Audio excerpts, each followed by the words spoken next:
नमस्कार, मैं हूं तृप्ता आर्य। इंडियाज़ 18 में आप सभी का स्वागत है हमारे खास प्रोग्राम खास मुलाकात में। खास मुलाकात एक ऐसा प्रोग्राम है जिसके माध्यम से आप समाज की जानी मानी हस्तियों से रूबरू होते हैं। जी हां, इसी सिलसिले को आगे बढ़ाते हुए आज हमारे साथ मौजूद रहेंगे नोएडा के deputy commissioner of police Shri Ranvijay ji. Ranvijay ji, India's 18 में आपका बहुत बहुत स्वागत है। आपने हमें अपना कीमती समय दिया। रणविजय जी, सबसे पहले क्योंकि ये खास मुलाकात है और खास मुलाकात का जो मकसद होता है, हम जानी मानी हस्तियों से अपने दर्शकों को रूबरू कराते हैं। सबसे पहला सवाल हमारा जो होता है वो है बचपन से। बचपन में ऐसी क्या प्रेरणा आपको मिली कि आपने रुख किया पुलिसिंग का? देखिए, मैं मूल रूप से बिहार के एक बड़े छोटे से जगह से बिलोंग करता हूँ और वो ईस्ट चंपारण डिस्ट्रिक्ट है, जो आपने कभी सुना होगा, पढ़ा होगा अपने। चंपारण का नाम हिस्ट्री में है चंपारण सत्याग्रह के रूप में, जो बापू की पहली एक स्ट्रैटेजी थी अंग्रेजों से लड़ने की, और पहला मूवमेंट वहीं शुरू हुआ था 1917 में। तो जो एरिया है, उसी एरिया में एक जगह है जो रक्सौल फेमस जगह है, उसके बगल में आदापुर है। मैं वहीं से बिलोंग करता हूँ।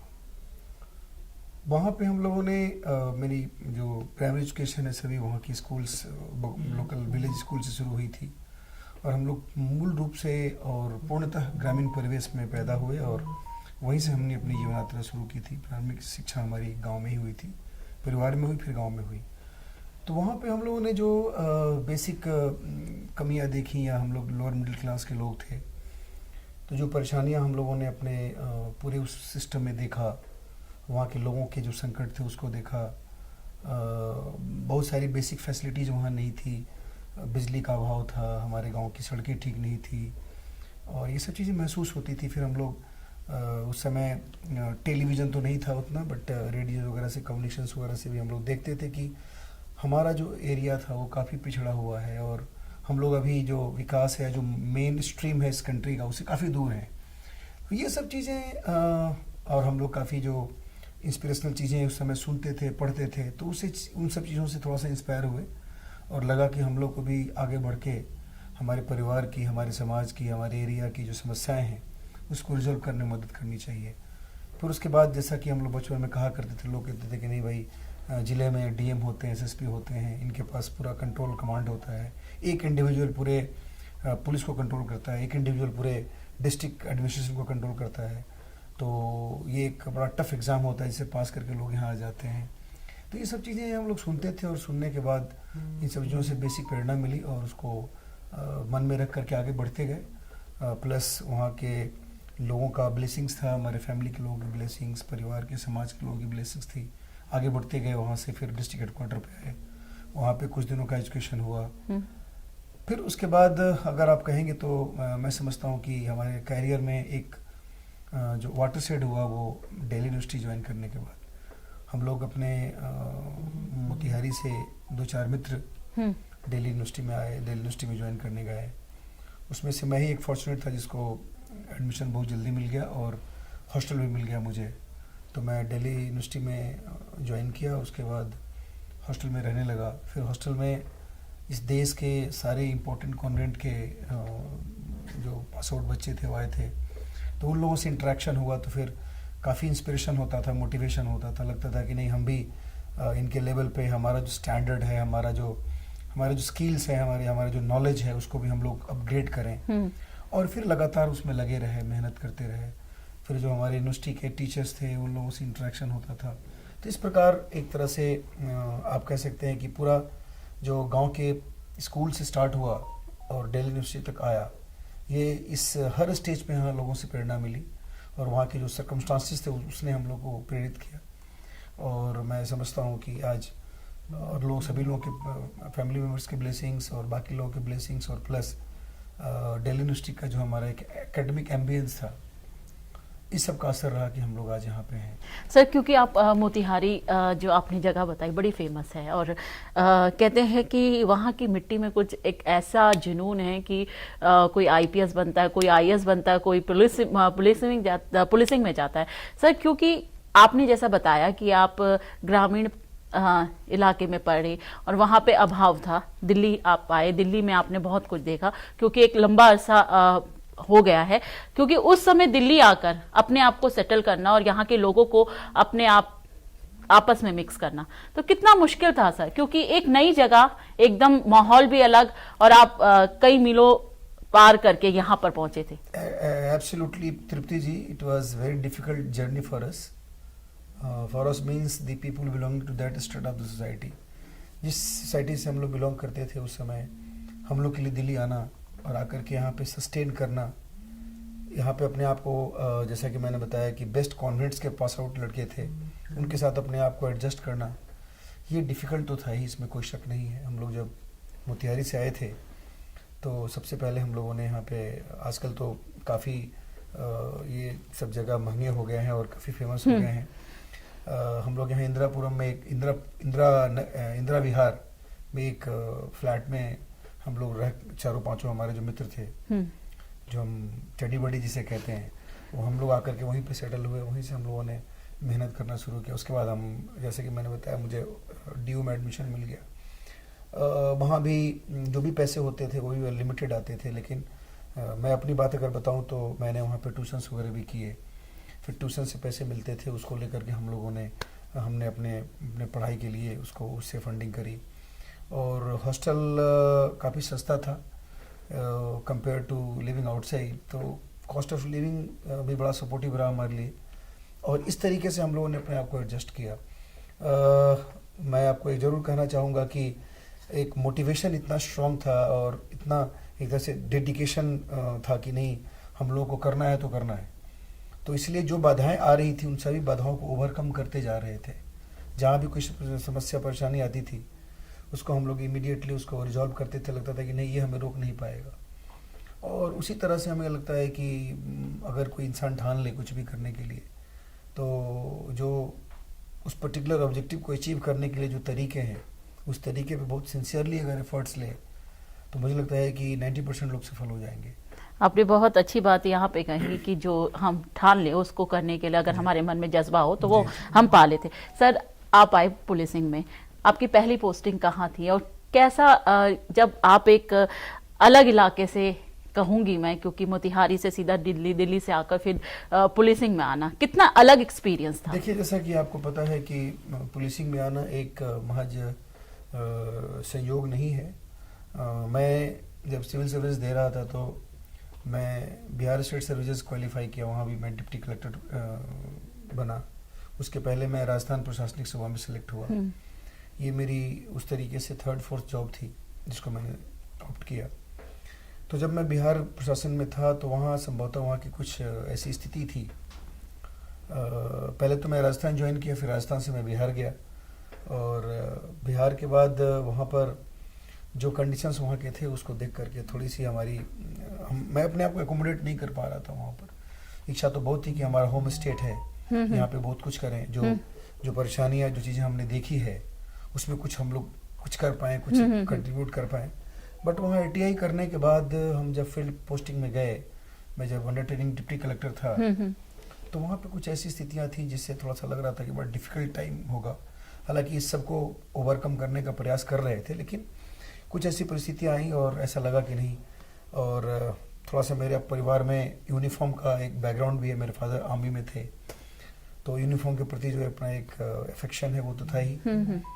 तो उस अफेक्शन के चलते भी हमने, चूँकि यहाँ पुलिस की नौकरी मुझे मिल रही थी उत्तर प्रदेश में, तो मैंने कहा कि ठीक है, चलते हैं उत्तर प्रदेश। तो वहाँ के जो कंपेलिंग फैक्टर्स थे वो, और प्लस एक यूनिफॉर्म सर्विसेज के लिए अपना एक अट्रैक्शन, एक अफेक्शन, वो यहाँ पुलिस में लेकर आया और मैंने पुलिस की नौकरी ज्वाइन की। और आज लगभग 18 साल हो गए हैं इस पुलिस की नौकरी में। उसके पहले सामान्य प्रशासन में हमारे 3-4 साल गुजरे हैं। तो इस प्रकार ये लगभग 20 साल की जो ये ब्यूरोक्रेटिक एक जर्नी रही है हमारी पब्लिक सेवा में, लोक सेवा में, जो हमारी एक ज़िंदगी रही है 20 सालों की, उसमें बहुत सारे उतार चढ़ाव हम लोगों ने देखे।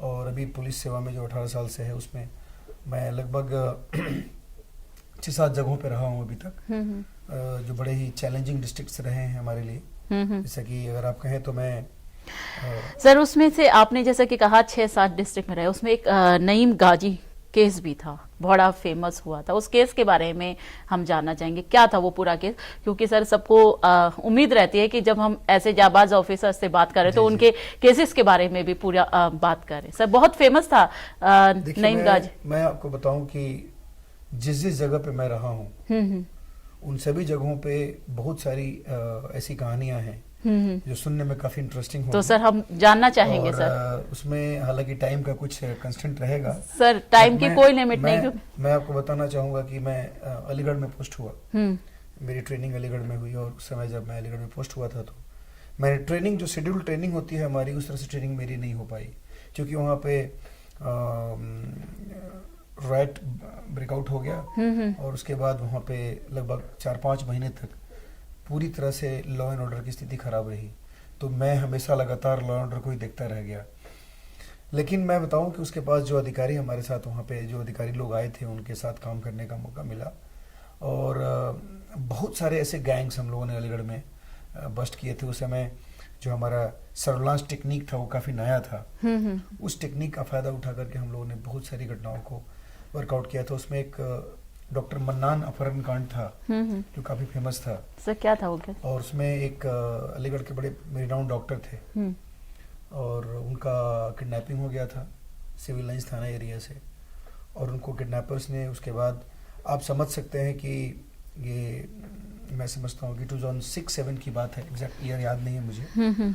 उस समय भी लोगों ने, जो किडनैपर्स थे, उन लोगों ने पहले जो बूथ वाले फोन होते थे उससे उन लोगों ने फिरौती की मांग की थी। उसको ट्रेस कर पाना बड़ा मुश्किल था, हालांकि टेक्निकली हम लोग काफी अपग्रेडेड अपने आप को कर रहे थे, और उस केस को हम लोगों ने बड़े टेक्निकल तरीके से वर्कआउट किया। और आप इमेजिन नहीं कर सकते हैं कि उसके लिए हम लोगों को पूरी तरह से अपने आप को कैमोफ्लेज करना पड़ा। हमारी पूरी टीम पोलियो की टीम बनी, पोलियो जो पिलाने वाली थी, उस टीम में सादे में हम लोग सभी गए। हमारे पास कुछ जो हमारे क्लूज मिले, जो हमने टेक्निकली चीज़ों को डेवलप किया, उसको लेकर के हम लोग किसी एक कस्बे में, वो कस्बे का नाम मैं नहीं लूँगा, उस कस्बे में गए। वहाँ एक पर्टिकुलर जगह पर हमें कुछ लोकेशंस का आइडिया मिला। वहाँ हम लोग बच्चों को ड्रॉप पिलाने के हिसाब से हम लोगों ने मेडिकल की भी 2-3 टीमें रख ली थी, 2-3 लोगों को। वो भी डर रहे थे काफ़ी कि पुलिस के साथ पता नहीं क्या होने जा रहा है, लेकिन हम लोगों ने उनको सांत्वना दी थी कि परेशान न हुई, हमारे पास पूरा सब कुछ है, आपको कभी कोई कष्ट नहीं होने देंगे। लेकिन उनके साथ ही साथ हम लोग वो करते रहे। फिर मैं एक बाइक पे कुर्ता पजामा पहन के और गमछा रख कर के मैं घूमता रहा, और मेरी गाड़ी घूमती रही उस पर। फिर हम लोगों ने फाइनली डॉक्टर मन्नान को बड़े ही ख़राब कंडीशन में, एक जो भैंसों मवेशियों का चारा रखने वाली जगह होती है, उससे अंदर से निकाल के हम लोग ले आए। और किडनैपर्स को हम लोगों ने, उसके बाद उसमें एक किडनैपर संभवतः अब याद है कि उस इनकाउंटर में उसकी डेथ भी हुई थी, जब पुलिस के साथ उसने मुठभेड़ हुई, उसमें उसकी डेथ हो गई थी। तो इस प्रकार हम लोगों ने वहाँ पे उसको, डॉक्टर मन्नान अपहरण था। उसी प्रकार से 2 केस मैंने अपहरण के और देखे वहाँ पे। एक, जब मैं सीओ भरला था तो उस समय अकराबाद से एक बच्चे का अपहरण हुआ था। उस बच्चे को कटरी से रात में, कटरी का मतलब हुआ कि जो ये आज का कासगंज डिस्ट्रिक्ट है, इस कासगंज डिस्ट्रिक्ट में 2-3 थाना है। उस थाना क्षेत्र में ये बेसिकली गंगा का बेसिन है। तो गंगा बेसिन में काफी ईख वगैरह होती हैं, तो उसमें काफी गैंग्स ऑर्गेनाइज क्राइम करते हैं, जो खास करके किडनैपिंग एक इंडस्ट्री के रूप में जो बात आई थी, वो वही उन्हीं सब चीजों को देख करके बनाया गया था। तो उसी तरह की एक गैंग थी, जो कि उसमें गैंग में उठाने वाला कोई और, रास्ते में ट्रांसपोर्ट करने वाला कोई और, ला करके किसी को दे दिया, उसको रखने वाला कोई और, रखाने वाला कोई और। तो इस तरीके से पूरा एक गैंग था, लेकिन बड़े टेक्निकल तरीके से। आज भी मुझे याद है कि सिकंदरपुर वैश्य थाना है का, सिकंदरपुर वैश्य थाने क्षेत्र से हम लोगों ने उस बच्चे को रात के 12 बजे रिकवर किया था, ईंट के खेत से। तो एक बड़ा ही एक, और उसके बाद जब हम लोग लेकर बच्चे को आए थे, तो आप समझ सकते हैं उसके परिवार में क्या गुजर रही होगी। उसी प्रकार एक बच्चा, मुझे याद है, दिल्ली गेट थाना क्षेत्र से किडनैप हुआ था।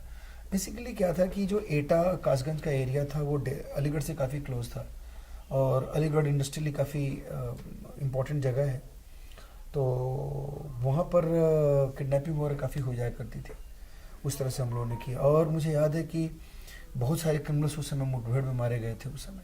सर एक जहन में मैं आपको यहाँ पे एक प्रश्न मेरे जहन में आ रहा है कि सर आपने जैसे कि बताया इनकाउंटर, आप जाते हैं किसी इन्वेस्टिगेशन में, अचानक आपको भी नहीं पता होता कि गोलियां कहाँ से आ जाएगी। ये सडनली मैंने यूपी पुलिस के साथ देखा है कि कोई यूपी काफी बड़ा है और कहाँ से क्या मूवमेंट आपके खिलाफ हो जाएगी आपको नहीं पता होता जब आप किसी केस को सॉल्व करने जाते हैं।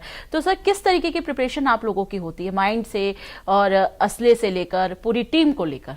देखिए, मैं इसे बता दूं कि पुलिस एक टीम वर्क है और टीम वर्क ही हमारा जो यही हमारे ड्रीम वर्क को पूरा करता है। हम टीम वर्क के काम करते हैं, कोई भी हर एक आदमी अपने कैपेसिटी में कंट्रीब्यूट करता है। इसलिए हम जब टीम अप होकर के किसी भी इस तरह के अभियान पे जाते हैं तो उस अभियान में ये रहता है कि चूंकि देखिए आपको पता है कि हम लॉ इन्फोर्समेंट करते हैं। लॉ इन्फोर्समेंट हमेशा लॉ ब्रेकर के खिलाफ होता है। लॉ ब्रेकर जो होता है उसको हम पनिश करने के लिए जो भी एक इस्टेब्लिश प्रोसीजर है उसके हिसाब से चलते हैं। तो हमें तो नेगेटिव लोगों का सामना करना ही है, क्रिमिनल्स होंगे, गैंगस्टर्स होंगे, माफियाज होंगे। तो इन लोगों से हम लोग ये मान के चलते हैं कि जो एक हमारा एक रिस्क है, रिस्क एलिमेंट ऑफ रिस्क है हमारे सर्विस में, वो तो हमेशा रहेगा, उसको आप डिनाई नहीं कर सकते। उसी के साथ साथ हम लोग अपना टीम अप होकर के जब चलते हैं तो लगता है कि नहीं, हम लोग जो भी सामने टारगेट है उसको पहले पूरी तरह से हम प्लान करते हैं। जो तरह तरह के हमारे ऑपरेशंस होते हैं, कभी हमें किसी को रेस्क्यू कराना है, हमें कभी किसी गैंगस्टर्स को पकड़ना है। तो जिस तरह का हमारा ऑब्जेक्टिव होता है, जिस तरह का हमारा ऑपरेशन होता है, ऑपरेशन का जो ऑब्जेक्टिव है उसकी तरह से हम टीम के साथ अभी बैठ के कोऑर्डिनेट करते हैं, आपस में प्रयास करते हैं, हम अपना वर्क असाइन करते हैं। वर्क असाइन करने के बाद हम लोग उसको आगे बढ़ते हैं।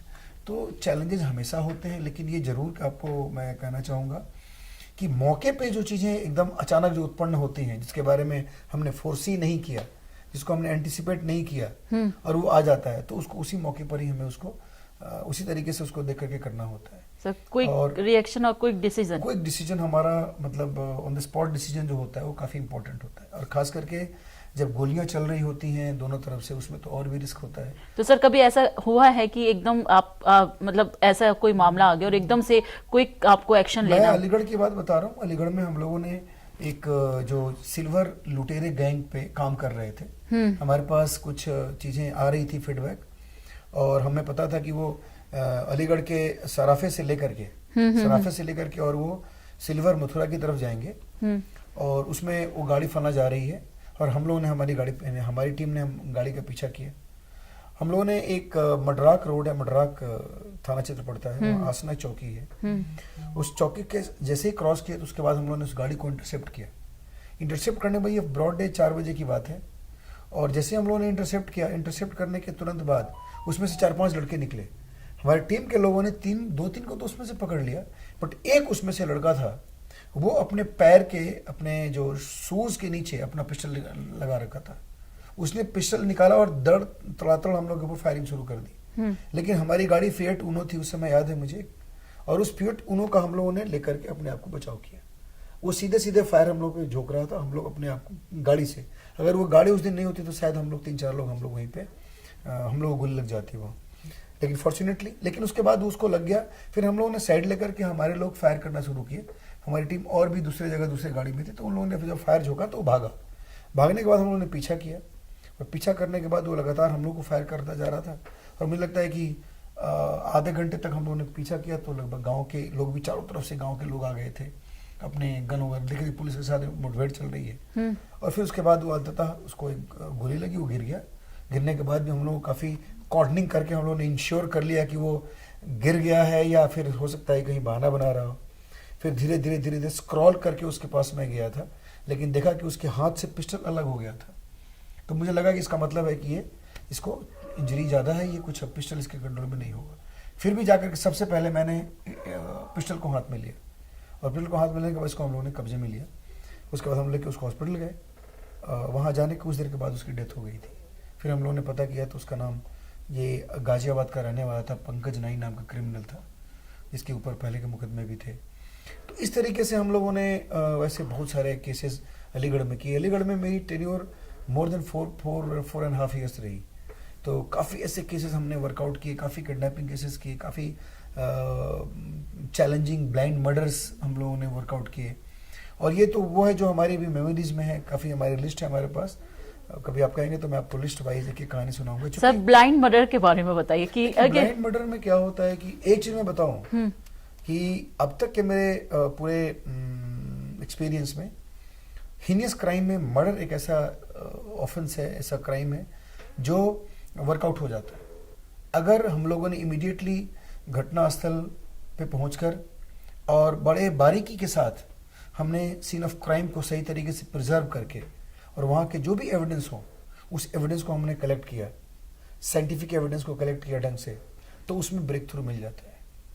क्योंकि आज भी मैं ये मानता हूँ कि मर्डर का जो रीजन होता है वो 3J जो कहा जाता है, जड़ जोरू जमीन, ये इन्हीं से कहीं ना कहीं से जुड़ा होता है। हम इसको ब्रॉडली डिफाइन करेंगे तो ये तीनों इस तीनों ब्रॉड हेड में आकर के एकोमोडेट हो जाते हैं। और अगर हमारे लोग ढंग से, जो भी मौके पर पहले जाता है, जो फर्स्ट रिस्पॉन्डर होता है, उसके बाद अधिकारी जाते हैं, अगर कोई भी ढंग से इन सब चीज़ों को बड़े बारीकी से देखे तो मैं आपको दावे के साथ कह सकता हूँ कि ये सारी की सारी घटनाएं वर्कआउट होती हैं। ब्लाइंड मर्डर में ये होता है कि जैसे हम किसी का मर्डर हो गया और हमें जब हम जाते हैं तो पता नहीं चलता कि इसका मर्डर कैसे हो गया, किसने इसको मार दिया। बहुत बार तो ऐसा होता है कि पता लोगों को रहता है कि हाँ मर्डर ही से हुआ है, मर्डर करने का ऑब्जेक्टिव क्या है, लेकिन बहुत बार ऐसा लगता है कि इसका कोई ऑब्जेक्टिव नहीं है, इसकी कोई दुश्मनी नहीं है, इसके पीछे कोई लगा नहीं हुआ है, फिर अचानक मर्डर कैसे हो गया, इसका मर्डर क्यों हुआ। तो उस गुत्थी को सुलझाने में थोड़ा सा हमारे पास चैलेंजेस होते हैं। तो हम लोग उसमें ब्लाइंड मर्डर्स में हमेशा दिक्कत आती है। बहुत सारे ब्लाइंड मर्डर केसेस वहाँ भी हमको, जैसे डेड बॉडी मिल गई, हम लोग उसके बाद उसको एक्सप्लोर करना शुरू करते हैं। तो लेकिन ये मेरा मानना है कि अपने कैरियर में हमने अगर कोई बहुत ही हमारे एरिया में कहीं से मर्डर करके कोई ला करके डेड बॉडी फेंक दिया हो तो शायद वो उसमें से एक आध कोई वर्कआउट ना हुआ हो, लेकिन मोस्टली जो हमारे यहाँ घटनाएं घटी, हमारे क्षेत्र की घटनाएं थी, उसको हमने वर्कआउट किया। तो ब्लाइंड मर्डर्स हमेशा विदाउट एविडेंस जो मर्डर हमारे सामने आती हैं और उसको एक्सप्लोर करके, हम लोग कहते हैं हमेशा कि सीन ऑफ क्राइम बोलता है, हमें उस स्पीकिंग एविडेंस को, जो बोलने वाला एविडेंस है, उसको पकड़ने की जरूरत है। हम जब उसको पकड़ लेते हैं तो हमें मिल जाता है। और मैं आपको बड़ा स्पष्ट बता दूं कि जो कहावतें कही जाती हैं कि अपराध करने वाला कोई ना कोई क्लू छोड़ के जाता है, उस क्लू को पकड़ना हमारे इंटेलिजेंस है। अगर हमने उस क्लू को सही तरीके से पकड़ लिया तो घटनाएं वर्कआउट होंगी, इसमें कोई शक ही नहीं, किसी भी तरह की घटना हो। And more importantly this particular theory applies in the case of murder, जहाँ पे हम लोग को पता है कि हम आराम से इसको वर्कआउट कर सकते हैं, बजाय कि हम वहाँ पे फोकस करें। हाँ, आजकल एक प्रॉब्लम आ जाती है कि जैसे इमीडिएटली कोई घटना घटी, तमाम लोग वहाँ जाकर के हमारा जो प्राइमरी जो होता है ना, जैसे कि एविडेंस होता है, उसको डिस्ट्रॉय कर दिया लोगों ने, तो उससे हम लोगों को दिक्कत आती है। इसलिए मैं बार बार लोगों को कहता भी हूँ कि जब भी कहीं कोई इस तरह की घटना हो तो प्लीज़ घटनास्थल के आसपास न जाएं, उससे दूर रहें और हम लोग को आने दें वहाँ पर। हमारी एफएसएल की फॉरेंसिक की टीम आती है, हमारे एक्सपर्ट्स आते हैं, हम लोग जाते हैं, तो फिर अपने बेसिस से और अपने एक्सपीरियंस के आधार पे जो हमारा टेक्निकल नोहाउ है, उसके आधार पे हम वहाँ से एविडेंस कलेक्ट करके उस घटना को वर्कआउट करते हैं। सर हम आपको देख रहे थे, आप पब्लिक डीलिंग भी बहुत अच्छी तरीके। इसके बाद मैं अभी 2-3 और भी हमारी पोस्टिंग्स की घटनाएं रही, इसके बारे में आपको बताना चाहूँगा। आपने शायद कहीं से पढ़ा होगा नेम गाजी हत्याकांड, बहुत फेमस हत्याकांड। उसके बाद मैं वहाँ से गाजियाबाद आया, लेकिन गाजियाबाद की चैप्टर्स बड़े काफ़ी लंबे हैं, बट वहाँ से मैं गया, मेरठ गया। तो मेरठ में जब मैं था तो मेरठ में एक घटना घटी, इसमें एक भगत सिंह मार्केट के प्रधान थे, उनका मर्डर हो गया था। और मर्डर होने के बाद उनका भी एकदम ब्लाइंड मर्डर था, कुछ हवा नहीं था कैसे कैसे क्या होगा। उस दिन जिस दिन उनकी घटना उनके साथ हुई थी, उस दिन तो मैं छुट्टी पे था, 2 दिन की छुट्टी पे था। मैं वापस गया तो मुझे बुला लिया गया कि जल्दी आइए, हालांकि मेरी तबीयत ठीक नहीं थी, फिर भी मैं जाके ज्वाइन किया। ज्वाइन करने के बाद उसमें बड़े सारे स्ट्रगल हो गए, और जितने प्रोक्सीमेट रीजन्स बताए गए थे उस सारे रीजन्स हम लोगों ने एक्सप्लोर करने शुरू कर दिए। कहीं सफलता नहीं मिल रही थी, लेकिन जो प्रतिवादी था, जो मर्डरर था, उसके घर से एक सड़क निकल रही थी। उस सड़क से निकलने के बाद हम लोगों ने जितने सारे वहाँ के कैमरेज थे, काफ़ी कैमराज लगे हुए थे रास्ते में, एक एक कैमरे को हम लोगों ने ढंग से देखना शुरू किया। और आप बिलीव नहीं करेंगे, उसमें भी एक कैमरे की सहायता से, एक फुटेज की सहायता से हम लोगों ने इस पूरे घटना को वर्कआउट किया। और वर्कआउट करने वाला एक आईटी प्रोफेशनल था जो नोएडा में उस समय काम कर रहा था। और उस आईटी प्रोफेशनल ने, ये 2016 की बात है, और उस आईटी प्रोफेशनल ने जाकर के out of revenge, family issues के रिवेंज हुआ था, और उसमें उसने उनका मर्डर करके उनकी बॉडीज को चॉप कर दिया था, बॉडी को पीसेस में काट दिया था। उसको हम लोगों ने जाकर के वहाँ पे पीएससी है मेरठ की, उस पीएससी के मेरठ के नाले के बगल से हम लोगों ने उसको रिकवर किया था। और बड़ी ही सिंटिलेटिंग स्टोरी थी वो। फिर लड़के को हम लोगों ने पूछताछ के लिए बुलाया था, काफ़ी सस्टेन्ड इंट्रोगेशन के बाद भी उन्हें बता रहा था। लेकिन उससे जुड़ा हुआ एक और पहलू था, जिस पहलू को जब हम लोगों ने कॉन्ट्राडिक्ट कराया, जब आमने सामने कराया, तो वो ब्रेक कर गया। उसने सब कुछ, सारी घटना बता दी। फिर उसके बाद हम लोगों ने उसकी बाकी चीज़ों को देखा। उसमें हम लोगों ने पूरा प्रयास किया, सारे एविडेंस ढंग से लिखे, और प्रयास ये था कि बहुत अच्छी तरीके से इसको सज़ा मिले।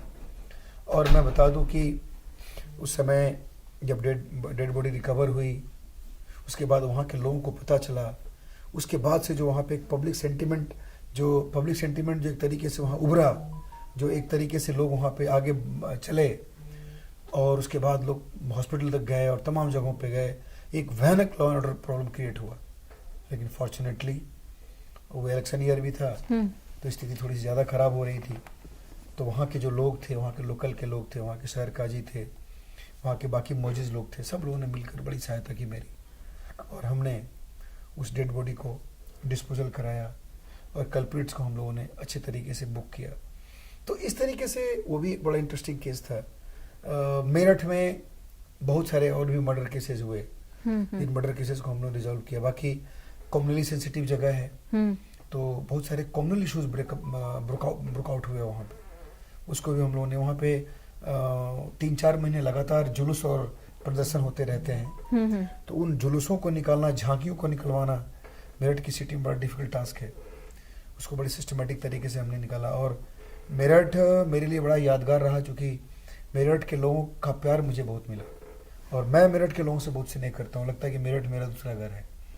और मैं लगभग 3-3.25 साल तक वहाँ मैंने नौकरी की, 2-3 कैपेसिटी में नौकरी की मैंने।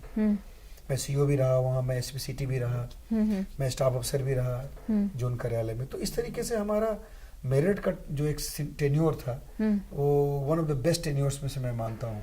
आज भी लगता है कि मुझे अगर मेरठ जाने का मौका मिलता है तो I just love to go there and see the people and meet the people there. So and बड़े अच्छे लोग हैं मेरठ के। उसके पहले मैं गाजियाबाद में पोस्टेड था। मैं गाजियाबाद की ऐसी बात बताना चाहूँगा कि जहाँ पे हम लोगों ने एक बहुत ही मानवीय तरीके से पुलिसिंग की थी। मैं उस समय सीईओ सेकंड था, और वहाँ जो गुमशुदा बच्चों के पेरेंट्स थे बहुत आते थे, और वो कहते थे कि भाई हमारे बच्चे गायब हो गए हैं। उसके बाद एक दिन हम लोगों ने, जो चाइल्ड लेबर होता है, आप देखते होंगे कि चाय की दुकान पे काम करते हैं, जरी की दुकान, इनके बारे में भी हम लोग काफ़ी एनजीओ जाकर कहते थे कि भाई इनके खिलाफ भी कार्रवाई करिए, ये छोटे छोटे बच्चों को अपने यहाँ रखते हैं। तो एक दिन का अभियान चलाया गया था, उसमें कुछ बच्चे लाए गए थे थाने पर, उनसे पूछताछ के लिए कि बेटा क्या है, कहाँ पे कैसे आए हो तुम।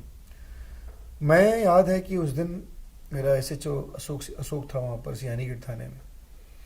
वो जो बच्चों से इंटरेक्शन करने के बाद जो हमको वहाँ पे बच्चों के पेन्स और प्लेजर्स मैंने शेयर किए, वो एकदम मतलब आई वॉज गेटिंग गुजबम्स, मुझे रोंगटे खड़े करने वाले एक्सपीरियंस थे वो। कोई बच्चा 5 साल से अपने घर छोड़ के यहाँ पे है, कोई बच्चा कहीं से आया, बचपन में यहीं रह गया, उसको पता ही नहीं उसके माँ बाप कौन है। तो बड़ा ही दुखद स्थिति थी और उसी तरह से मुझे लगता था कि हमारे यहाँ से भी बच्चे गायब हुए होंगे, तो वो भी कहीं ना कहीं इस तरह से कहीं चाइल्ड लेबर की तरह काम कर रहे होंगे। तो सर कर रहे होंगे। पुलिस ने कभी कोशिश करी कि उनके पेरेंट्स को ढूंढकर उनसे मिलवाया जाए, क्योंकि कई बार ऐसा पुलिस ने बहुत सराहनीय काम किया है। मैडम उसी की कहानी मैं सुनाने जा रहा हूँ आपको। और ये कहानी ऐसी कहानी है कि इसके ऊपर अगर आप पूरे दिन मुझसे बात करेंगे तो शायद आपके लिए समय कम हो जाएगा। सर जरूर जानना चाहेंगे। बड़ा ये घटना उसी समय से ये एक हम लोगों के जीवन, मेरे जीवन काल में भी और पुलिस के इतिहास में भी एक ऐसा प्रकरण है जो हम सब लोग के लिए यादगार है। और उस समय हमारे उस समय SSP साहब थे धर्मेंद्र जी, उनसे मैंने बात की और बात करने के बाद हमने कहा कि इसको हम एक अभियान के रूप में चला सकते हैं। तो हम दोनों सहमत हुए। उसके बाद उन्होंने हमें इसका टास्क दिया कि भाई कैसे इसको किया जाएगा। मैंने पूरी प्लानिंग करी इसकी। पूरा प्लानिंग करने के बाद मैंने बड़ा, मतलब मुझे तो लगता था कि एक ईश्वरीय शक्ति प्राप्ति थी कि सब चीज़ें मेरे दिमाग में आती गई कि कैसे कैसे इसको प्लान करना है। ये बच्चे हमारे हो कहाँ सकते हैं, हमारे से कितने बच्चे गायब हुए हैं। बच्चों की लगभग मोर देन 100 बच्चे हमारे गाजियाबाद डिस्ट्रिक्ट के गायब थे। तो उसको मैंने उनके माँ बाप से मैं मिला। उसके बाद एक आध सप्ताह मैंने पूरी कोशिश की और कोशिश करके मैंने प्लान किया और उसके बाद अपने टीम तैयार की मैंने। मुझे आज भी याद है हमारी 38 टीम्स गई थी, 38 टीमें मैंने बनाई थी, जिसमें कुछ लोग सादे में भी थे, कुछ लोग वर्दी पहन के थे। और देश के विभिन्न विभिन्न कोने में हमने टीम्स भेजे। और कैसे टीम भेजे कि जैसे बच्चे यहाँ पे इम्पोर्टेंट जगहों पे, रेलवे स्टेशन पे, बस स्टैंड पे बेगिंग करते हुए दिख रहे हैं, या ये बच्चे किसी ढाबे में काम कर रहे हैं, जूस के दुकान पे काम कर रहे हैं, तो बाकी जगहों पे हमारे बच्चे भी आसपास के ऐसी जगहों पे गए होंगे। तो हमने टीम कहाँ भेजी? हमने टीम भेजी हरिद्वार, टीम भेजी जयपुर, टीम भेजी दिल्ली, टीम भेजी मैंने हैदराबाद, टीम भेजी मुंबई, क्योंकि ऐसे जगहों पे बच्चे हमारे बाकी जा सकते हैं। और एक मेरा फंडामेंटल मेरी अंडरस्टैंडिंग थी बेस्ड ऑन एक्सपीरियंस कि किसी बच्चे के लिए अगर किडनैपिंग होगी ना तो उसका जो भी एक क्लू होगा वो 2-4 दिन के अंदर पता चल जाता है। या तो उसके लिए रैंसम मांग लिया जाएगा या कहीं ना कहीं उसकी डेड बॉडी मिल जाएगी। लेकिन अगर वो बच्चा बहुत दिनों से नहीं मिल रहा है और इस तरह की कोई बात नहीं है, इसका मतलब बच्चा कहीं ना कहीं सुरक्षित है। और पूरे देश में शेल्टर होम्स थे। तो ये बेसिक आइडिया मेरे दिमाग में था और उसी के बाद हमने इसको एक्सप्लोर किया। और आप विश्वास नहीं करेंगे, पहली सफलता हमारी टीम के लॉन्च होने के, हमारी टीम के जाने के 3 दिन के बाद ही मिल गई थी।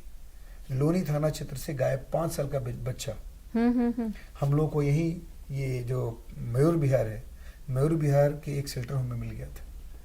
उसके माँ बाप यहाँ से दुखी होकर चले गए थे घर, जौनपुर के रहने वाले थे। फिर हम लोगों ने फ़ोन करके उनको बुलाया। आप इमेजिन कर सकते हैं किसी का खोया हुआ बच्चा 5 साल के बाद उसके गोद में दे रहे हो तो कैसी फीलिंग हुई होगी। और मैं आपको बताना चाहूँगा कि उस ऑपरेशन का नाम मैंने ऑपरेशन स्माइल दिया था। और वो ऑपरेशन स्माइल इसलिए कि बच्चा भी अपने माँ को देख के खुश होगा, परिवार भी खुश होगा। उस स्माइल को लाने के लिए हमारी 38 टीमें इतने जबरदस्त काम करती थी। और हमारी जो वहाँ की AHTU की टीम, हमारी जो थाना AHTU एंटी ह्यूमन ट्रैफिकिंग थाना था, उस थाने की पूरी टीम रात दिन काम करते थे हम लोग, ओवरनाइट। और टीम्स हमारी बाहर थी, उनको सब सपोर्ट, लॉजिस्टिक सपोर्ट देना, बच्चे को लाना, यहाँ लाने के बाद एक निर्धारित प्रक्रिया के तहत सब बच्चों को उनके माँ बाप तक पहुंचाना। बच्चे तो ले आए हमने, तो पहले तो बच्चे लेके आते थे हम लोग, उनके माँ बाप का पता वहां से मिल गया। ज्यादातर बच्चे शेल्टर होम में मिले हमें। और वहां जब शेल्टर होम में लोग जाने लगे तो वहां के और बच्चे भी कहते थे कि हमको भी ले चलो, हमारे माँ बाप के पास ले चलो। बच्चे पाँव पकड़ लेते थे। तो हम लोगों ने क्या किया कि उस सारे बच्चों को उठा के हमने अपने यहाँ गाजियाबाद लाना शुरू कर दिया। और बच्चों से पूछ करके जो बेसिक उनके इंफॉर्मेशन उनके दिमाग में थे, उसके आधार पर उनके माँ बाप को वहां जाकर के हम लोग ट्रेस करते थे उस लोग का। वो बच्चा बिहार का, गुजरात का, असम का, मध्य प्रदेश का, उड़ीसा का, मतलब आप समझ लीजिए कि सारे स्टेट्स के बच्चे कहीं ना कहीं हम लोग को मिले थे और हम लोगों ने बच्चों को उनके घर पहुंचाया था। सर, बच्चों में अगर हम बात करें खासकर लड़कियों की, क्योंकि यूपी में काफ़ी ऐसी लड़कियां हैं जो मिसिंग होती हैं और कहीं गलत जगहों में उनको भेज दिया जाता है। ऐसे ही मेरे जीवन में एक ऐसी घटना हुई थी कि हमने खोड़ा कॉलोनी से उस लड़की को रेस्क्यू कराया था। वो 12-13 साल की थी, उसको बेचने के लिए दिल्ली लाया था। तो सर, ऐसे में जब इस तरीके, क्योंकि वेस्ट बंगाल से आ रही है, नेपाल से आ रही है और हर जगह उनको खरीदा और बेचा जाता है, तो पुलिस का क्या टारगेट इसमें रहता है कि इस तरीके, जैसे आपने बच्चों पे काफी काम किया। बता दूं कि हमारे यहाँ बहुत सारे मैकेनिज्म इन प्लेस हैं। वो कितना काम कर रहा है इसको देखने की जरूरत है। हमारे यहाँ हर जगह बहुत सारे AHTU, पूरे ऑल इंडिया में AHTU थाने बने हुए हैं। और खास करके जब रेस्क्यू ऑपरेशन हुए या चाइल्ड लेबर के लिए, या जैसा कि आपने देखा कि बच्चियों का अपहरण हुआ मैरिज के लिए, प्रोस्टिट्यूशन रैकेट्स वाले लोग इसमें घुस गए, तो इस तरीके से हम लोगों ने जब इनको रेस्क्यू कराया तो बहुत सारे हम लोगों को अनुभव मिले। और उसके आधार पर हम लोगों ने, ये हमारे कंट्री में ऑलमोस्ट क्लियर है कि सोर्स स्टेट्स कौन से हैं, कहाँ से बच्चे निकलते हैं, कहाँ से बच्चे जाते हैं और कहाँ पहुंच, डेस्टिनेशन उनकी कहाँ है, ये सब कुछ ऑलमोस्ट क्लियर है। अब वहाँ की जो एजेंसीज हैं, जैसे हमारे यहाँ आपको पता है कि एटीसी है, मिनिस्ट्री ऑफ होम में, government of India, anti trafficking cell है। उस एटीसी में जो एक काम ही यही है कि पूरे कंट्री के सारे स्टेट्स के नोडल अफसर से, जो एंटी ट्रैफिकिंग के नोडल अधिकारी हैं, आईजी डीआईजी रैंक के अधिकारी लोग लगे हुए हैं, उनसे टाइप करके इंश्योर किया जाए कि रेस्क्यू ऑपरेशन हो, पता चलने पर कहीं चाइल्ड लेबर ना हो, कहीं इस तरह के बच्चों का ट्रांसपोर्टेशन ना हो, उसको रोका जाए। रेलवे स्टेशन पे इनको देखा जाए, जहाँ जहाँ जो सोर्स जगह है उन जगहों से बच्चे कैसे निकलते हैं उसके ऊपर काम किया जाए।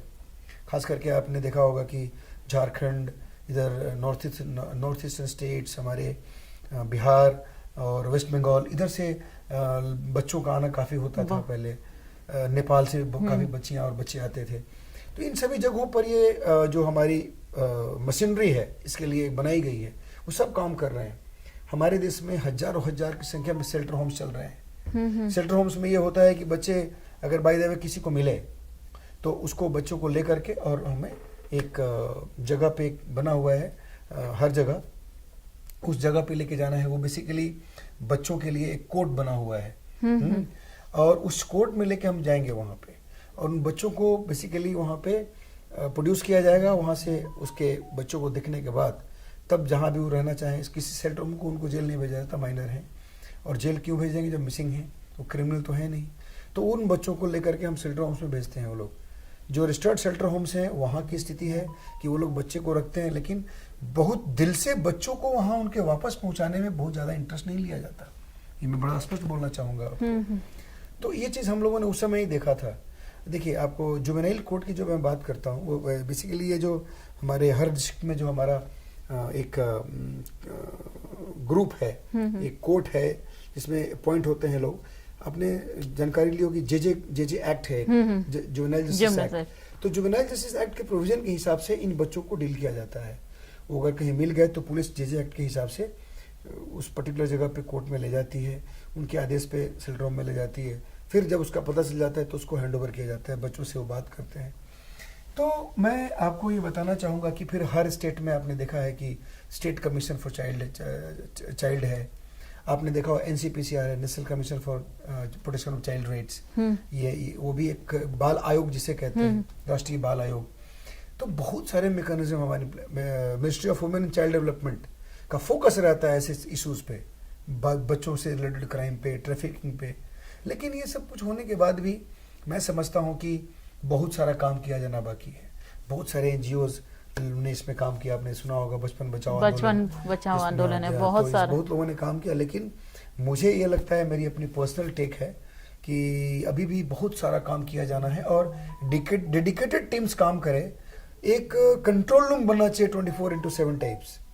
और जैसे हमारे 1098 जो चाइल्ड लाइन है, उससे भी हमको लगता है कि बहुत ज़्यादा स्थिति कंट्रोल में नहीं आ रही है। 1098 का भी अपना एक फिक्स प्रोविज़न है, फिक्स तरीका है, उस तरीके से काम करते हैं। लेकिन मैं समझता हूँ कि हर ज़िले में अगर हमारे जो स्रोत, हमारा जो एक ब्रांच एक तरह से बना हुआ है, अगर हर डिस्ट्रिक्ट का हर कोना हम हर थाने से जोड़ करके इस तरह से बना लें, तो मुझे नहीं लगता है कि कोई भी ट्रैफिकिंग हो पाएगा और बच्चों के साथ ही सारी चीज़ें हो पाएंगी। तो मैं तो इस एरिया में बहुत मैंने काम किया है, मुझे बहुत अनुभव है। सर, इंदिरापुरम में आते हैं। अब इंदिरापुरम में एक मर्डर केस हुआ था, एक फीमेल ने अपने हस्बैंड को मारा था सर। वो उस समय भी बड़ा सनसनी मामला फैला था। वो केस क्या था सर? देखिए, वहाँ के 2 केस मैं आपको बताना चाहूँगा। हालांकि एक तो सुसाइड था, जिसमें एक हस्बैंड, एक व्यक्ति ने अपनी पत्नी को और बच्चे का मर्डर कर दिया था। और वो भी जो प्रॉब्लम थी उसको देख करके, पहले उसमें बड़ा अजीब सा एंगल लगा था कि कहीं से कोई लूट का एंगल हो, तो पब्लिक काफ़ी एजिटेट हो गई थी। लेकिन हम लोगों ने बियॉन्ड डाउट सारे फिक्स कर दिए थे कि नहीं, ये सुसाइड ही था। तो फाइनली वो चीज़ रिजॉल्व हुआ। उससे भी बहुत सारी चीज़ें हमने, फैमिली डिस्प्यूट्स और सोशल प्रॉब्लम जो आजकल चल रही हैं, उन सब चीज़ों के बारे में बहुत अच्छा आइडिया हम लोगों को मिला था। एक जो मर्डर हुआ था जिसमें एक व्यक्ति इंदिरापुरम के इसमें इंदिरापुरम में ही एक सोसाइटी है, सोसाइटी का नाम मैं भूल रहा हूँ, रेल विहार और साउथ इंडियन वो लेडी थी, वो आदमी थे, उनकी डेड बॉडी वहाँ पड़ी मिली थी। और उनकी डेड बॉडी पड़ी मिली थी। उसके बाद हम लोगों ने बहुत ही मेहनत करके, वही जो ब्लाइंड मर्डर की जो बात कहते हैं, ब्लाइंड मर्डर। ब्लाइंड मर्डर की तरह वो था। लेकिन उसमें ये था कि उनकी पत्नी वहाँ नहीं थी, और लेकिन पत्नी के द्वारा ये सूचना हम लोग को मिली थी कि उनके बारे में लोग वो गेट खोल नहीं रहे हैं। उन्हीं की पत्नी ने सूचना दी थी हम लोगों को। तो हम लोगों ने पूछा गया कि आप कहाँ हैं, तो उन्होंने बताया कि हम तो यहाँ से ऐसे गए थे और ऐसे चले गए थे। और उसके बाद काफ़ी मशक्क़त उसमें करनी पड़ी थी, और उनकी वाइफ ने ही मर्डर किया था। और वाइफ ने मर्डर करने के बाद बड़े सिस्टमेटिक तरीके से उन्होंने अपनी प्लानिंग की थी कि ताकि वो पता न चल पाए कि वो यहाँ इस घर में आई हैं, और उसके बाद तब मर्डर करने के बाद यहाँ से गई हैं। लेकिन हम लोगों ने, हमारे जो आजकल जैसा कि आपको पता है कि सोशल मीडिया या अगर आप इंटरनेट पे हैं तो हमारे पास बहुत सारे तरीके हैं आपके बहुत सारे वेयर अबाउट्स जानने के, और आपके एंटीसेडेंट के बारे में जानने के, आपका प्रोफाइल जानने के। और हम लोगों ने उन्हीं सब का सहारा लेकर के, चूंकि मैं हर चीज़ डाइवर्ज नहीं कर सकता आपसे, वो हमारा एक प्रोफेशनल सीक्रेसी है जिसको हम नहीं बताना चाहते, तो इन सब चीज़ों तरीके से हम लोगों ने लोकेट कर लिया कि वो मैडम आज की एक पर्टिकुलर फ्लाइट से यहाँ से गई हैं। हालांकि उन्होंने फ्लाइट में भी अपनी आइडेंटिटी छिपाने का पूरा प्रयास किया था, लेकिन हम लोगों ने इंटरसेप्ट कर लिया और उनको बुलाया। फिर बुलाने के बाद हम लोगों ने, तो सर रीजन क्या निकला था सर? रीजन उनके अपने कुछ पर्सनल डिस्प्यूट्स थे, और कुछ जो मैरिटल डिस्प्यूट्स होते हैं, और कुछ उसमें बहुत सारी चीज निकल के आए थे। अब since one of them is no more, so I won't like to comment on that. तो वो एक कहानी थी।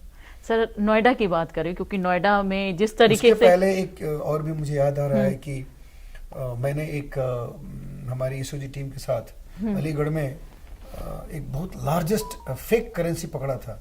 लगभग 12-13 लाख फेक करेंसी पकड़े थे हम लोगों ने। और पहली बार हम लोगों ने यहाँ पे इतना बड़ा कैच किया था।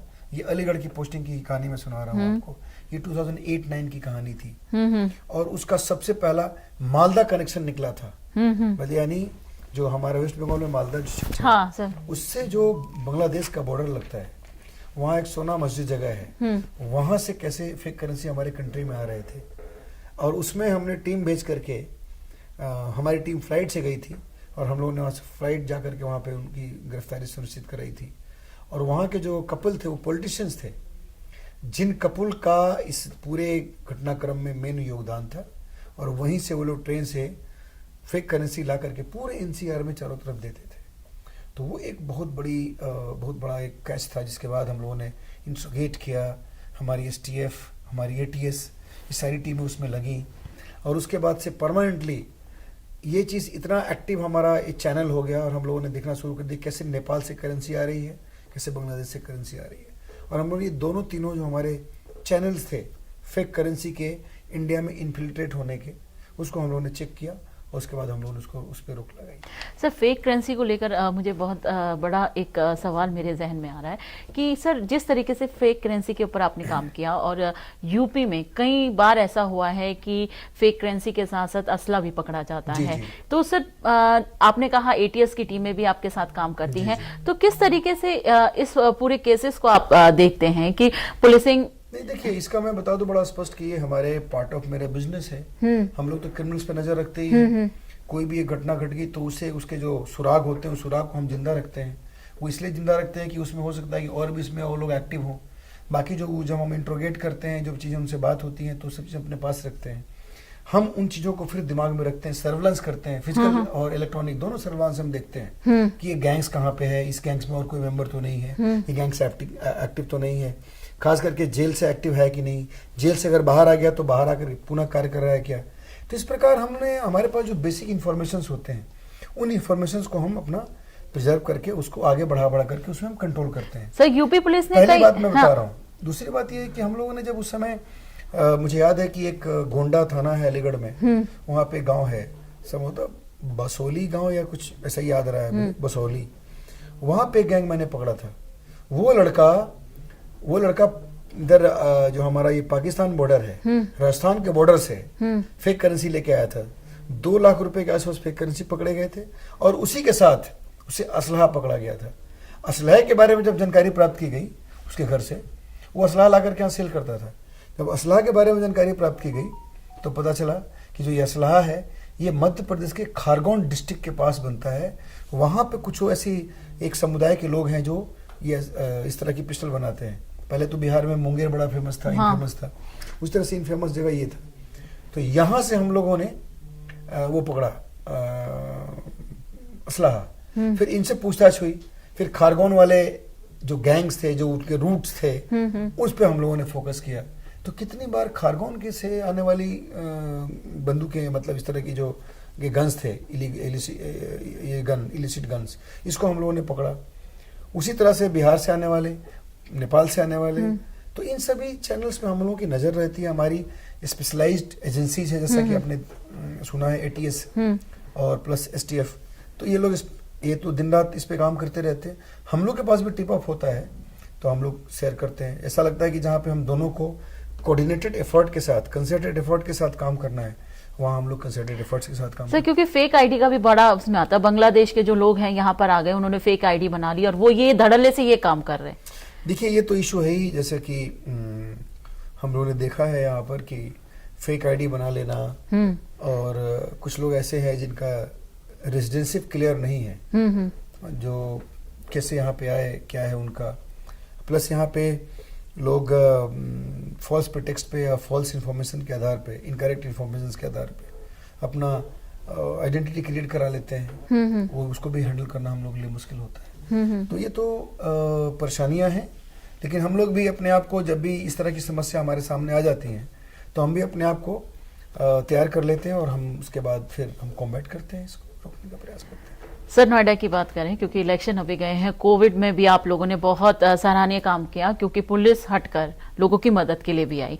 सर, इलेक्शन के माहौल की बात करें, बहुत मुश्किल होता है एक पुलिसिंग उस समय करना, क्योंकि नेता भी है, प्रेशर भी है, राजनीतिक प्रेशर आप भी झेलते हैं। किस तरीके से मैनेज करते हैं, क्योंकि यूपी इलेक्शन हम कहेंगे तो मिनी लोकसभा इलेक्शन भी कहा जाता है। देखिए, बातें तो बहुत होती हैं, मैं बड़ा स्पष्ट बोलना चाहूंगा और बेबाकी से आपके सामने रखूंगा कि चुनाव में मशीनरी ये करेगी, वो करेगी, तमाम बातें होती हैं।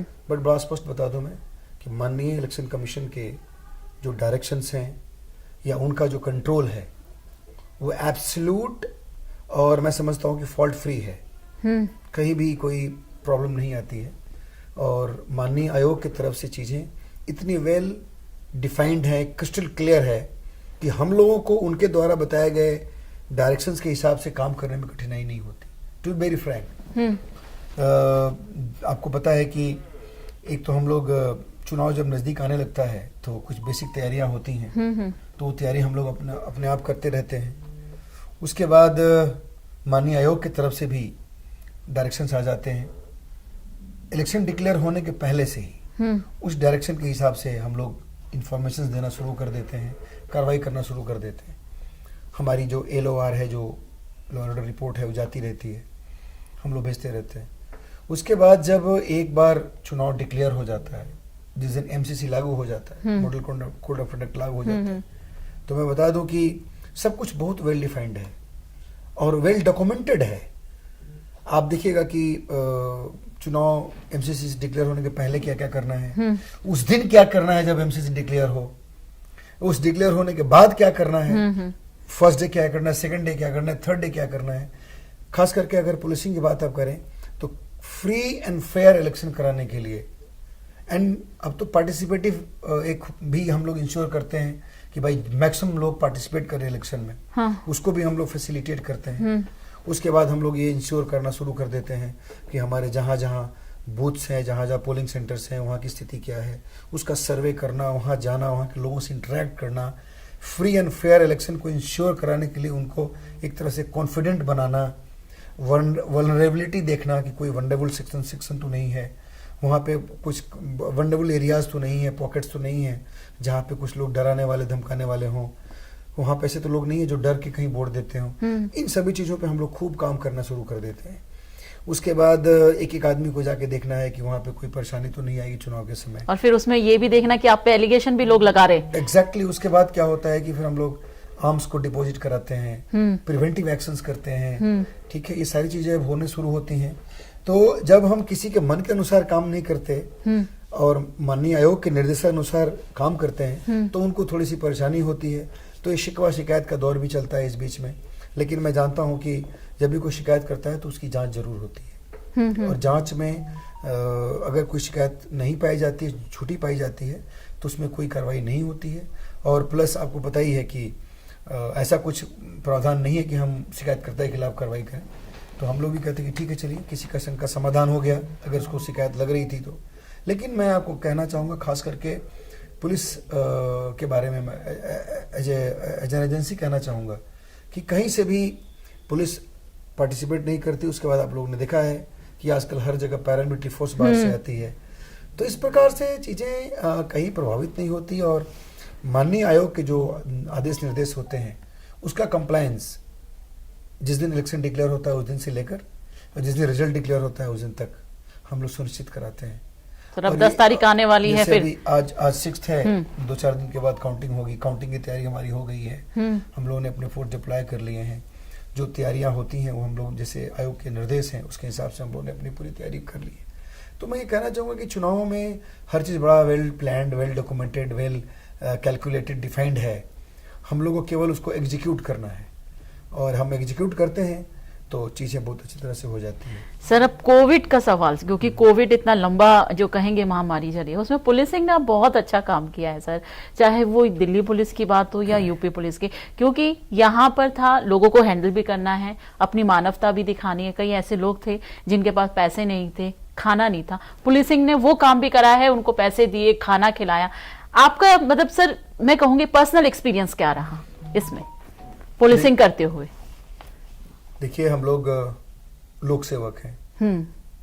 लोक सेवा का मतलब होता है कि लोगों की सेवा करना, और पब्लिक सर्वेंट जो डिफाइंड है उसमें यही होता है कि हम जाकर के जो भी कैपेसिटी में हम हैं, जो भी हमारे डिफाइंड लिमिट्स हैं, उस लिमिट्स के अंदर हमें लोगों की सेवा देनी है, और इस मोटो के साथ हम काम करते हैं।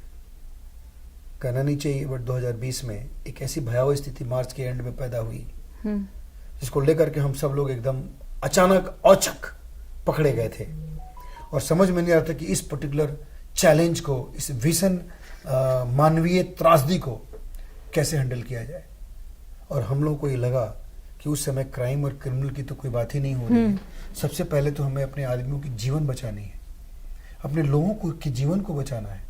तो जहाँ जीवन भय आ गया, जहाँ जीवन लाइफ थ्रेटनिंग है, कोई सिचुएशन क्रिएट हो गया, हम सब लोग सबसे पहले जिस एरिया में हम सेवा दे रहे थे वहाँ के लोगों को बचाने पे हमारा फोकस शिफ्ट हो गया। सर अपनों को भी सेफ रखना था। उसमें सबसे बड़ा चैलेंज था कि हमें अपने को ही बचाना है। अगर हम नहीं रहेंगे तो फिर इनको कौन बचाएगा? तो अपने मतलब उनको बचाने के क्रम में हमें पहले अपने आप को बचाना है, फिर अपने बचाते हुए अपने परिवार के सदस्यों को भी बचाना है, और आपको जाकर के इंटरेक्ट भी करना है, क्योंकि हम लोग की जगह और कोई था नहीं, फर्स्ट रिस्पॉन्डर हम होते हैं। तो उस प्रकार हम लोग के लिए बड़ा ही चैलेंजिंग टाइम था। लेकिन यहाँ पे जैसे कि मैं बताना चाहूँगा कि 13 जनवरी 2020 को पुलिस कमिश्नरेट लागू हुआ था, और ये कुछ दिन के बाद की कहानी है कि हम लोग ये भयावह त्रासदी से जूझना शुरू कर दिए। लेकिन थैंक्स टू और कमिश्नर सर, बहुत मेटिकुलसली उन्होंने प्लान किया, और बड़े अच्छे तरीके से उन्होंने एक एक चीज़ को फोर्साइटेडनेस के साथ, एक बड़े प्लानिंग के साथ, हमेशा हम लोग की मीटिंग होने लगी। लगातार हम लोग बैठ करके रोज ऑलमोस्ट प्लान करने लगे, छोटे से चीज़ों को कैसे कैसे हम कोई कॉल आने पे रिस्पॉन्ड करेंगे। जब लॉकडाउन लगेगा, लॉकडाउन से शुरुआत हुई। सर लॉकडाउन हुआ था, माइग्रेंट जो यहाँ पे थे बहुत दिक्कत, बहुत ही सारी कहानियां हैं। मैं कहानी बताऊंगा तो बहुत सारी कहानियां। उसमें हमारे जो यहाँ के इंडस्ट्रीज में काम करने वाले लोग थे, वो घर भागना चाह रहे थे, उनको यहाँ रोकना, उनको सारा बेसिक फैसिलिटीज देना, जिसमें खाना पीना रहना, उसके बाद मेडिसिन ये देना, उसके बाद उनकी एंग्जाइटी को कम करना, उसके बाद मार्केट एरियाज में सामान को रेगुलेटेड तरीके से बिकवाना, दुकानों को कंट्रोल करना, उनको खुलवाना फिर बंद कराना, पब्लिक मूवमेंट को रिस्ट्रिक्ट करना, इस पूरे एरिया में वहाँ पे फ्लैगिंग करना, रेड जोन अगर कहीं हो गया तो रेड जोन में लोगों को बाहर नहीं आने देना, जहाँ के पेशेंट्स डिक्लेयर हो गए फिर उसके बाद हम लोग दिन भर वो जो प्रोटेक्टिव किट था उस किट को पहन के रहना।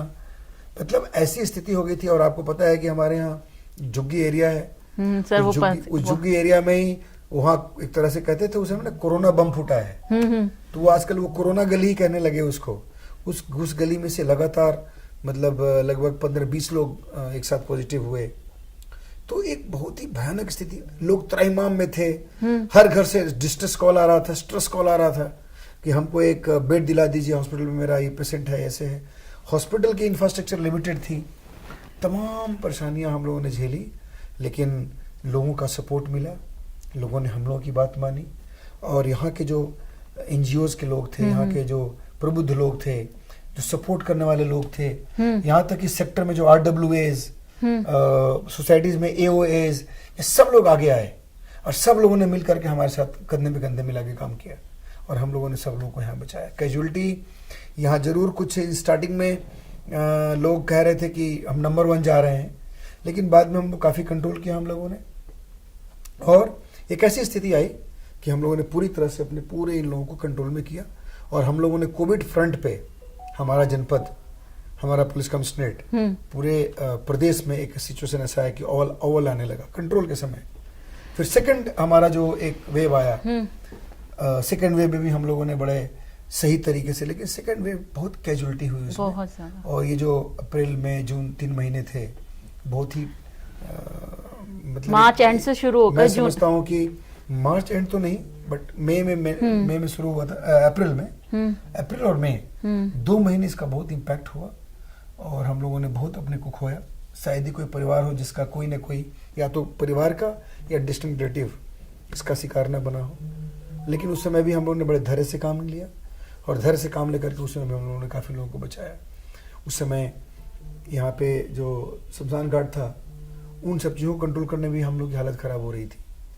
तो ये सब चीज़ें थी और हम लोगों ने बड़े मेहनत करके हम लोगों ने सब चीज़ों को कंट्रोल किया। लेकिन सबसे इम्पोर्टेंट श्रेय जाता है यहाँ की जनता को, जिन्होंने काफ़ी संयम बरता, हम लोग की बातें मानी और नतीजा ये था कि उन्होंने अपने बहुत लोगों को बचाया।